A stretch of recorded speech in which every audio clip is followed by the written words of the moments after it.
All right, welcome back to the Star Trek Rewatch, where you watch the episode, then come here for the recap and review. This is Menagerie Part 2. I covered Part 1 last week, so we have the continuation. When we last left off, Spock was on court-martial and was on... the court-martial had been convened between Commodore Mendez, Captain Kirk, and Christopher Pike. And we're getting messages or a transmission beamed from Talos IV by the Talosians. And we began to see what happened to Captain Pike on his mission years ago.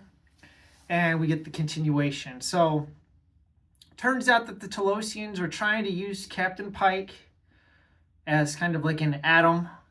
And this girl that they rescued named Vina, who's played by Susan Oliver, as their Eve, so they can repopulate the surface of the planet. Now, the Talosians are powerful telepaths, so they can beam images and stuff and create powerful illusions with their minds. And so they're trying to basically create a situation where they can enslave Christopher Pike for their purposes, but he's not able to be persuaded. Eventually they give up after they go through a series of different illusions. One of them involving Vina as a Orion slave girl. And they abandoned their plans after they realized that the humans would rather kill themselves than be used as breeding stock and enslaved. So we learned that Vina, at the end, they removed the illusion because she says, "I can't go with you." That she's been incredibly disfigured and damaged by the crash, and the Talosians didn't exactly know how to put her back together, so she's all messed up. But they can still give her a comfortable existence through their powerful illusion. So that's why Spock wanted to take Pike back to this planet, was so that Pike, being completely incapacitated, could live in a powerful illusion created by the Talosians.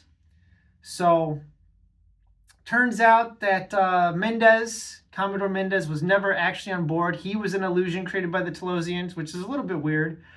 And that the Starbase 6 has also been receiving everything that the Enterprise has seen. So they sent a transmission to the Enterprise saying that all charges against Mr. Spock are dropped due to the circumstances and Pike's, condition or whatever. And really, it's up to Pike whether he wants to go back to Talos IV or not. And he does want to go.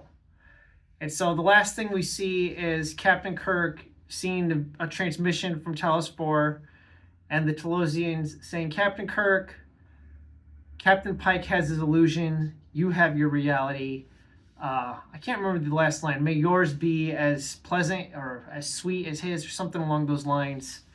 So... and we end with Kirk looking at Pike and Vina together. Of course, they're in their illusion on Talos IV together, and he kind of smiles. And end episode. So I think this is a pretty great one. Now, I'm not so sure about all charges against Mr. Spock being dropped. I think that's a little far-fetched, but, I think that was a little bit too convenient. But other than that, I really liked this two-parter, and I think it was really good. And a little bit about Susan Oliver. She was a very accomplished pilot. She had several pilot's licenses. She was she was the fourth woman to cross the Atlantic in flight. So that was pretty interesting. And then she went on to not just act, but direct. She directed a lot of television. So... tragically, she died of cancer, I think in 1990, if I'm not mistaken. But I don't really have a whole lot else to say about this one. I think I'll just wrap it up there. Crewman death counts. We haven't had any crew death for weeks. I think we're still stuck at 19 because there weren't any in Part 1. There weren't any crewman deaths in... I think going back to Miri. Could be wrong about that, but it's been a while since we've had any crewman deaths. So, I guess that's it.